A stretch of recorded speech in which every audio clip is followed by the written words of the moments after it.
koylarda yürüsen iken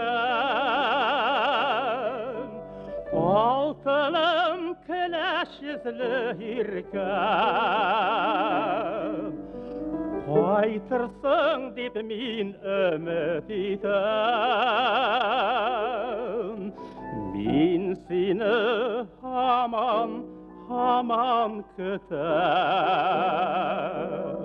Фахри Насреддинов в 10-летнем возрасте остался сиротой. Воспитывался в интернате, потом со старшим братом отправился в Москву.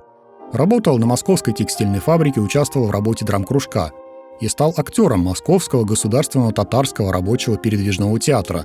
Потом учился в Московском музыкальном техникуме. В 1934 году поступает в Татарскую государственную оперную студию при Московской консерватории.